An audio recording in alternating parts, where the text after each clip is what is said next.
matin, j'ai vu Armel. I saw Armel this morning.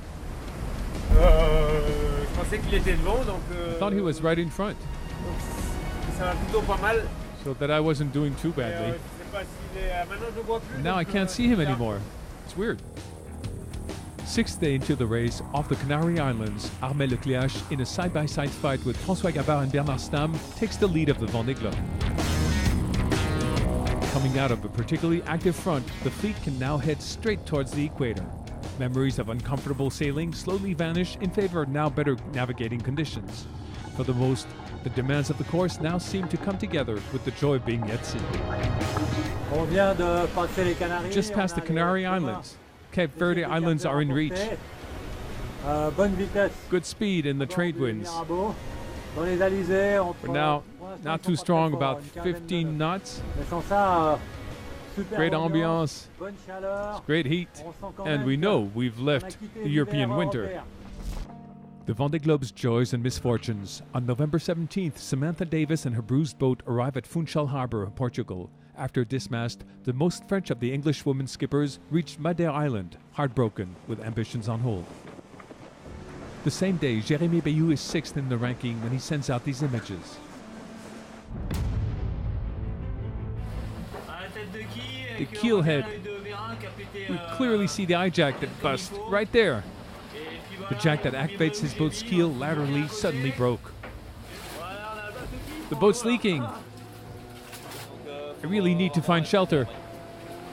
Maître Coq skipper is forced to change route and is off to the Cape Verde Islands to evaluate the possibilities for repair. With no assistance, soon after, the verdict will fall. Hi, Jeremy. There are a lot of people here listening to you this morning. Well, to be clear, I'm motoring my way towards the Mindelo Harbor in St. Vincent Island. The race is over. That's life. On the same weekend, Alex Thompson somehow felt the heat of the cannonball. There's half the tie bar, so you can see the problem. As his monohull was sailing 20 knots, Hugo Boss skippers saw his hydro generator tear and damage the rudder tie bar. So Alex had to pull out his toolbox along with his perfect odd-job instruction manual. That'll do the job. We'll find out, that's for sure. Here's a repaired tie bar. Was broken here and here. You see it's a very Heath Robinson repair. For the Spaniard Javier Sanso, it was a mainsail rail problem he needed to solve. This is the part I fixed yesterday, the part I had to recover from the masthead. It's not exactly the same. The new one has been reinforced. We lost a few places in the ranking, but I hope to catch up. I hope to be lucky and be able to move up in the ranking. After Jérémy Bayou's abandon, 15 boats are still on call. The fleet is broken up into three clearly identified groups: the favorites, the outsiders, and the latecomers. Ahead, it's full sail straight down south. Time for strategy hasn't come yet. As a good scout, Armel Lecléache opens the way with the course's next difficulty in mind. Now we're on to the Poteau Noir. We should be there tomorrow. And if all goes well, we'll pass the equator. There's still about 600 miles, so I would say over 1,000 kilometers in this Vendée Globe. It's nice and warm on board Banque Populaire. Ambushed behind the leaders, a trio of sea dogs, their names Golding, Vavre, and Le Cam. 162 years the three together, and a great many around the world for themselves. For the last days, they're on a side-by-side regatta to the extent Jean Le Cam has trouble finding his sleep. Last night, I heard the snores. I heard all the skippers in this group snoring. Especially Golding. What a roar. And the Swiss, same thing. I had trouble sleeping, they were snoring so loud. Hello everybody. On board PRB, the ambiance is hot and heavy, as the famous Poteau Noir stands out before us. The Poteau Noir, where the trade winds from both the southern and northern hemisphere join in a climatic maelstrom. Right before me, a Poteau Noir that's sprawling and rather active, so it won't be easy. And on the 9th day of the race, quite a few reach the pool. A Poteau Noir like rarely seen. Armel Leclerc forced to slow down, chased by 5 boats caught in an incredible side-by-side fight, as in a 3-boy regatta. Oh my gosh. It's horrendous. It's extremely hard, with squall up to 35 knots. It's a great fight, really. In a swelling sea, to watch the boats like that, sailing about, it's beautiful. At the peak of an extremely close fight, the 5 hunters will be within less than 3 miles from each other. I'd never been through such a Poteau Noir. Last night were dantesque, with squall from all directions. I'm now beginning to see the end of the tunnel. I'm riding the wind in what could look like the beginning of trade winds.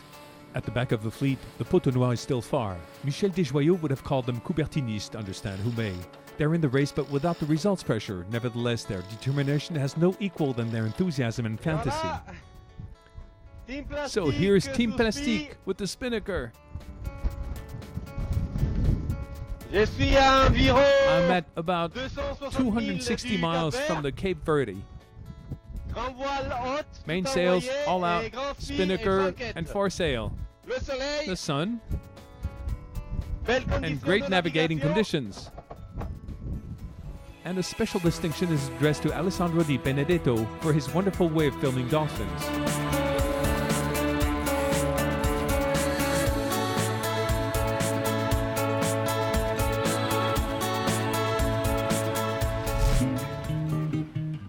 Bertrand de Broc doesn't budge an eye. Remember, he was back at the Sables d'Olonne after the damage at the start. After repairs, he set off again with 13 hours delay. Today, he makes his way, and little by little climbs up the ranking. Slowly, but surely. I don't see the time passing. It's great. But I'd still like to be a little ahead in the race. Anyway, as they say, there's a long way ahead of us. A lot's going to happen. There's still 80 days sailing, so I've got time to come out on top. At the back, around the Canary Islands latitude, the incoherent trajectory of Polish skipper Zbigniew Gutkowski never ceased to surprise. On November 21st, struggling with insolvable automatic piloting problems, it's heartbroken he sends this message to the race headquarters. Today, I need to say what I was thinking about for days. Being brave is not only to fight, but also to know where to stop. But I can't carry on like that. Having no autopilot means I can't race. If I can't race, I have to retire. That's a tough decision, one of the toughest in my life. But that's the Vendée Globe. That's the power of the ocean, and you can't fight it. On the same November 21st, it's still as a leader that Armel Leclerc pulled out of the Poteau Noir to better cross this imaginary line, entrance gate into the southern hemisphere. So we just passed the equator a quarter of an hour ago. In 10 days and 19 hours, Armel Leclerc holds the second time-lap reference of the route Les Sables d'Olonne the Equator, after Jean Le Cam's 10 days, 11 hours in 2004. It's all fine. We're head over heels. A few hours later, coming from the South Atlantic, his close pursuers will join him. Hello, ladies and gentlemen. Here we are on direct on Massif for our crossing of the Poteau Noir. Not the Poteau Noir. That was really something. For the crossing of the equator. There we go. We passed the equator with Mr. F. With a remarkable start in the race, Bernard Stamm, despite little problems, has kept up the pace. The boat was tossed about like a cork, with no wind. The sails hit the daggerboard. It's a tear that's not hard to fix as such. But I can't get the sail down. I'm a little concerned. Behind the leaders group, Mike Golding passes the equator for the 22nd time. Chateau Angelus, Premier Grand Cru, Class A, 2009. What else? Jean Le Cam doesn't spare the good wines. 12th day into the race, 8 competitors now sail the Southern Hemisphere trade winds. Jean-Pierre Dick is among them. The Virbac Paprec skipper is well rested and well positioned. I'd say this was my first night rest with quite a few hours sleep. I took advantage that the pace and the waters were rather calm to rest. So that's a good thing. Anyway, always in an attacking position. We'll see how it all unfolds, but technically and tactically, I'm right on the dot. Ahead of the fleet for almost a week now, Armel Leclerc doesn't give way. For the Banque Populaire skipper, as for his nearest pursuers, the time has come to negotiate the next stage. We're now going down the South Atlantic in the direction of the Cape Good Hope. But before that, we'll have to get around the Sainte-Hélène anticyclone. So I'll try to explain what's on the computer screen. We can see the fleet up here. Here, the Cape of Good Hope. And right in the middle, the Sainte-Hélène anticyclone. And it's because it's very much south that we're forced to circumvent it, going west. Otherwise, if we tried east, we'd have headwinds instead of fair winds. So this is why we're making this detour. There may be some variations, but it's basically the way it'll be. And as a conclusion for François Gabard, an around-the-world race may also have a citrus fruit taste.